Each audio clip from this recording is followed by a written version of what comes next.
E aí, pessoal, tudo bem? Eu sou o Marcelo Tavares, professor do QG do Enem.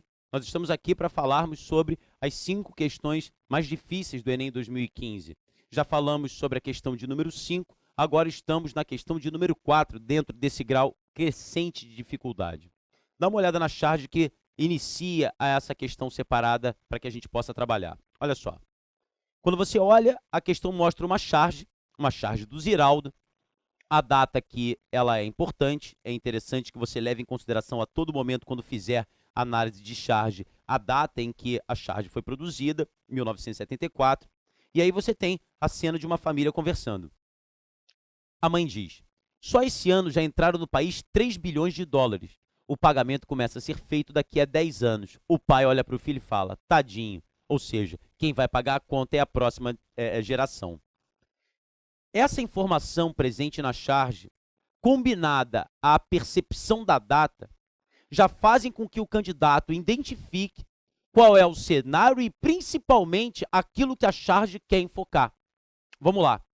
Década de 70, nós estamos falando do quê? Estamos falando do regime militar brasileiro.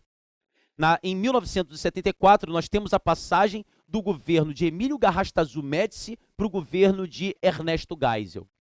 E mais importante, já que a charge está falando de economia, nós estamos trabalhando o período do milagre econômico. E o que foi o milagre econômico? O que foi esse momento em que o Brasil tinha sua economia crescendo a níveis alarmantes, o produto interno bruto alcançando patamares, às vezes nunca antes estudados na história do capitalismo?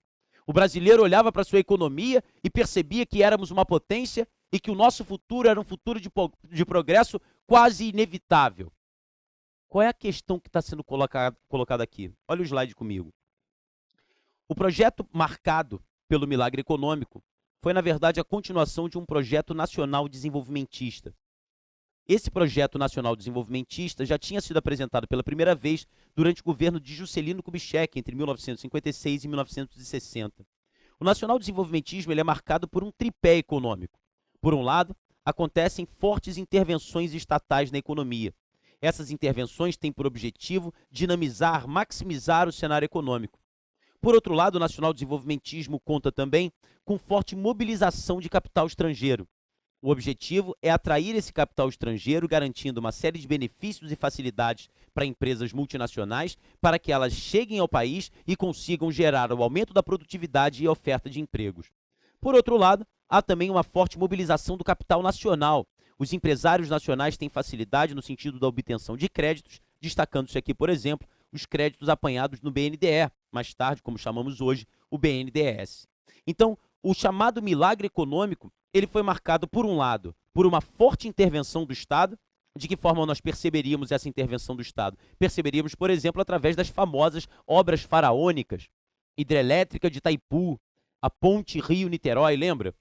Da mesma forma, o capital estrangeiro, notadamente pela presença das multinacionais, e, finalmente, o capital nacional, como eu disse, com o objetivo de mobilizar o empresariado nacional, oferecendo créditos e investimentos. Volta para mim.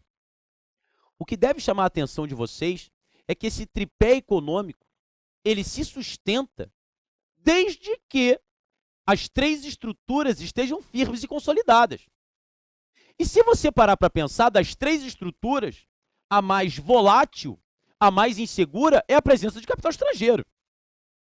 Porque se o capital estrangeiro não vem, se os empresários não se empolgam com o cenário nacional, se eles retiram seus capitais, o milagre vai a pique.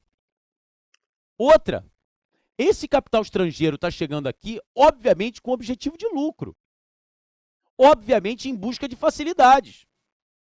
Então, nós podemos pensar que muitas dessas multinacionais que estão chegando porque aqui eles têm a certeza de uma série de isenções fiscais. Ah, como assim isenção fiscal? Por exemplo, as multinacionais podiam vir para cá sem ficar pagando impostos de importação de maquinário. Qual multinacional não vai gostar disso? Se instala num país, pode trazer o maquinário das suas matrizes sem pagar imposto de importação. Outra, as multinacionais tinham garantias de pagar salários arrochados, salários que não cresciam, pagando, portanto, uma mão de obra barata. Ah, mas o capital estrangeiro chegou, a oferta de empregos, e com esse capital estrangeiro você tem aumento da produtividade você mobiliza e dinamiza a economia interna. Isso é verdade. Prova disso é que o produto interno bruto cresceu de maneira acelerada.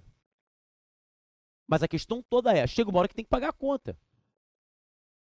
É claro que se você garante uma série de vantagens para essas multinacionais, o governo arrecada menos.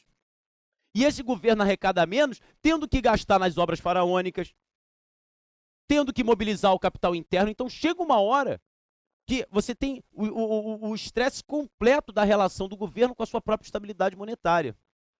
Não à toa, quando acontecerem as crises, tanto a crise de 73 quanto a crise de 79, as famosas crises do petróleo da década de 70, esse milagre vai implodir, porque o capital estrangeiro vai embora.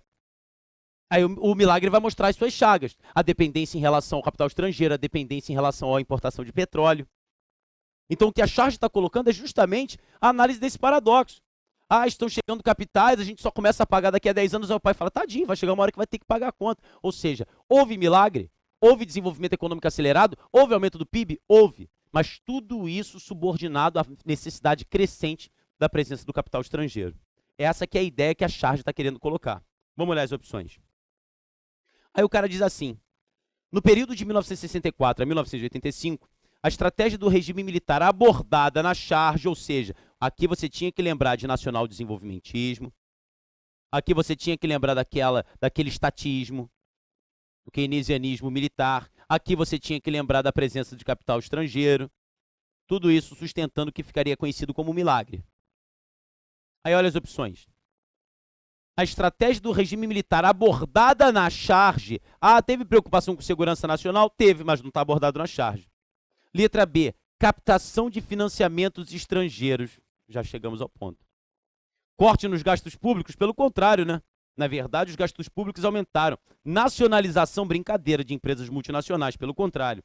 Promoção de políticas de distribuição de renda. Na verdade, esse foi um dos grandes problemas do milagre, porque você está garantindo o aumento do PIB, você está garantindo o aumento da produtividade, mas você não está distribuindo a renda. Um dos efeitos mais drásticos do milagre foi uma grande concentração da renda, tudo isso explodiria na década de 80. Ficamos, então, com a letra B de bola.